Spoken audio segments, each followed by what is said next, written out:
তুমি দান করেছিলে এই জন্য যে লোকজন তোমার দানশীল বলবে, দানবীর বলবে, হাতেম তাই বলবে, ওটা তো তোমাকে বলা হয়েছে জাহান্নামে যাও। আমার কাছে কি চাও? Go to the hell fire. সেদিন আল্লাহ তাআলা অনেক আলেমকে ডাকবেন, অনেক দাঈদেরকে ডাকবেন, অনেক দুআত ইলাল্লাহদের তিনি ডাকবেন। সেদিন অনেক দুআত ইলাল্লাহদেরকে ডেকে আল্লাহ বলবেন যে তুমিও জাহান্নামে যাবে। সে বলবে আল্লাহ কেন?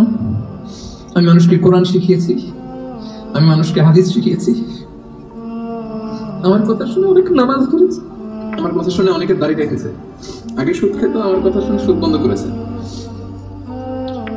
আমার কথা শুনে তো আল্লাহ এরা নামাজি হয়ে গিয়েছে। আর রিয়া, লোক দেখানো মানসিকতা। এবং রাসূলুল্লাহ সাল্লাল্লাহু আলাইহি সাল্লাম একটা ভয়ঙ্কর হাদিস বলেছেন, এই হাদিসটা যতবার পড়ি থরথর করে আত্মাটা কাঁপে। কিয়ামতের দিন আল্লাহ তাআলা অনেক শহীদকে বলবেন তুমি জাহান্নামে যাবে। সে বলবে আল্লাহ আমি জাহান্নামে যাব, আমি তো রক্ত দিয়েছি তোমার জন্য, লিইলাই কালিমাতিল্লাহ,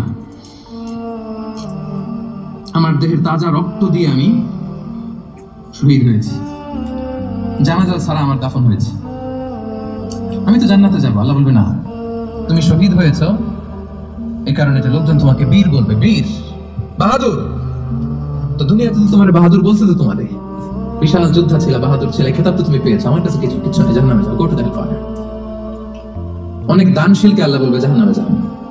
সে বলবে আল্লাহ আমি জাহান্নামে যাব, আমি তো মসজিদ, মাদ্রাসা, এতিমখানা, বৃদ্ধাশ্রম এমন কিছু নাই যে বাকি রাখছি, শত শত মসজিদ আমি করেছি, আমি কেন জাহান্নামে যাব? আল্লাহ বলবে না, তুমি দান করেছিলে এই জন্য যে লোকজন তোমার দানশীল বলবে, দানবীর বলবে, হাতেম তাই বলবে, ওটা তো তোমাকে বলা হয়েছে জাহান্নামে যাও।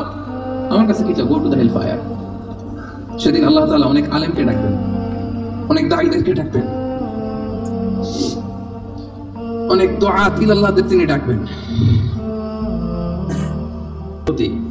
এটা যেন বলে জিহাদের ময়দানে গিয়েছি, ইসলামের জন্য মিছিল দিচ্ছি, যাতে মিডিয়াতে আমাকে সবার আগে দেখা যায়। আল্লাহ বলবে go to the hell fire, জাহান্নামে যাও।